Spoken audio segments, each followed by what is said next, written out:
Hello student, आज हम जैसे कि आपको पता है अपनी ऑनलाइन क्लासेस चल रही है फिजिक्स की क्लासेस में हम कुछ बातों को पढ़ चुके हैं, यानी कुछ डेफिनेशन कुछ आर्टिकल कर चुके हैं। आज की डेफिनेशन इस प्रकार हैं, उनको हम देखेंगे। उससे पहले मैं आपको बता दूं कि ये ऑनलाइन की प्रक्रिया केवल और केवल इसलिए चल रही है कि आपका विद्यालय बंद है लॉकडाउन होने के कारण। जब तक विद्यालय बंद रहेंगे तब तक आपकी ऑनलाइन स्टडी होती रहेगी और सभी बच्चे जो हैं अपनी कॉपी को भली भांति बनाते रहें। जैसे विद्यालय ओपन होंगे तब आपकी ये कॉपी चेक की जाएगी। सभी विद्यार्थी अपना वर्क कंप्लीट रखें और आज से हम आपके लिए इंग्लिश की क्लास भी चालू करवा देंगे। तो देखें, आज की पहली डेफिनेशन है रेखीय आवेश वितरण। रेखीय आवेश वितरण किसे कहते हैं? रेखीय आवेश वितरण। तो देखो, रेखीय का मतलब होता है एक रेखा से। तो देखो, जब आवेश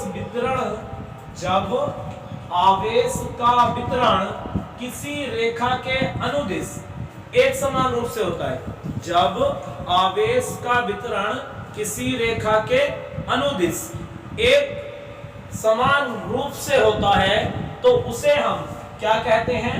रेखीय आवेश वितरण कहते हैं।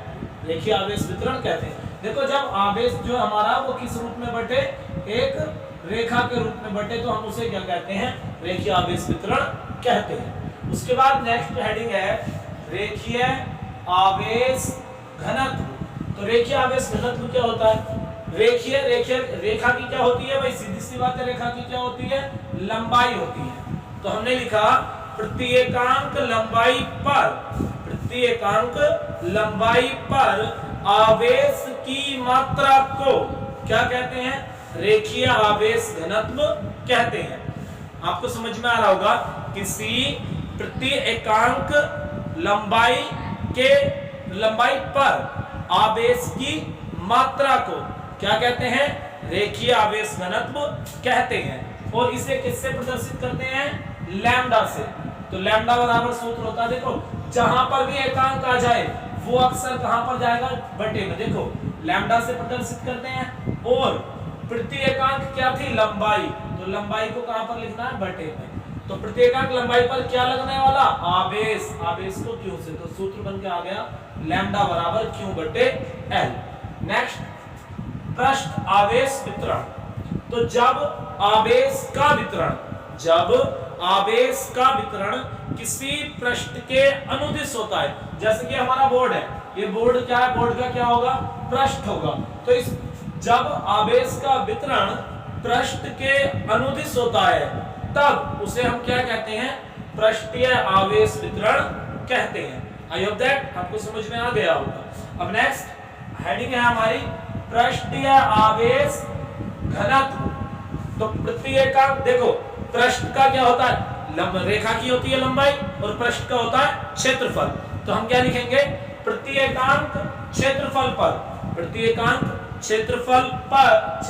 पर आवेश की मात्रा को, प्रत्येकांक क्षेत्रफल पर आवेश की मात्रा को क्या कहते हैं? पृष्ठीय आवेश घनत्व कहते हैं। और इसे किससे लिखते हैं? सिग्मा। सिग्मा का साइन यह होता है, इसे सिग्मा से प्रदर्शित करते हैं। तो सिग्मा बराबर, देखो, प्रत्येकांक क्या लिया हमने? क्षेत्रफल। तो क्षेत्रफल कहां पे ले लो? देखो, मैंने बताया सिग्मा से लिखते हैं। तो सिग्मा बराबर क्षेत्रफल प्रत्येकांक है, तो जिसके आगे भी प्रत्येकांक होता है वो बटे में जाता है, यानी कि a बटे में गया। और क्या है प्रत्येकांक? आवेश। तो आवेश आ गया ऊपर। तो सूत्र आ गया सिग्मा बराबर q बटे a। नेक्स्ट डेफिनेशन, आयतन आवेश वितरण। तो जब आवेश का वितरण किसी वस्तु के संपूर्ण आयतन पर एक समान रूप से वितरित होता है, यानी कि जब आवेश का जो वितरण है वो किसी वस्तु, कोई वस्तु है, मान लिया जैसे मार्कर है, मार्कर क्या अगर रेखीय हो जाएगा, लेकिन अगर हम कोई चौड़ी वस्तु लें, जैसे कोई भी गोल वस्तु ले ली जैसे हमने, तो जब किसी डेफिनेशन थी आयतन आवेश वितरण, जब आवेश का वितरण किसी वस्तु के संपूर्ण आयतन पर होता है जब किसी आवेश का वितरण किसी वस्तु के संपूर्ण आयतन पर होता है तब उसे हम क्या कहते हैं, आयतन आवेश वितरण कहते हैं। उसके बाद हेडिंग है आयतन आवेश घनत्व। तो हम क्या कहेंगे, प्रति एकांक आयतन पर आवेश की मात्रा, प्रति एकांक आयतन पर आवेश की मात्रा को क्या कहते हैं, आयतन आवेश घनत्व कहते हैं। प्रति एकांक आयतन पर आवेश की मात्रा को आयतन आवेश घनत्व कहते हैं। इसे रो से प्रदर्शित करते हैं। तो रो का साइन क्या होता है, ये होता है। इसे रो से प्रदर्शित करते हैं। तो रो बराबर, अब देखो फॉर्मूला कैसे बनाएंगे, हमने क्या कहा कि रो से प्रदर्शित करते हैं। तो प्रति एकांक क्या है हमारा, आयतन, आयतन के लिए क्या आ जाएगा, बटे में v आ जाएगा। और क्या है आवेश, आवेश के लिए q आ जाएगा। तो फॉर्मूला आ गया रो बराबर q बटे v।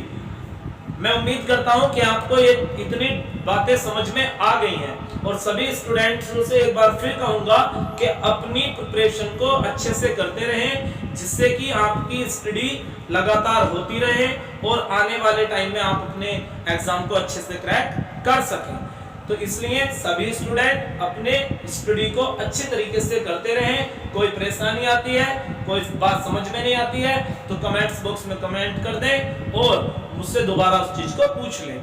और आज से मैंने जैसे कि अभी आपको वीडियो के शुरू में बताया था कि हम आज से आपकी इंग्लिश की क्लास भी शुरू कर देंगे। तो उम्मीद है कि आज से आपकी इंग्लिश की क्लास भी शुरू हो जाएगी।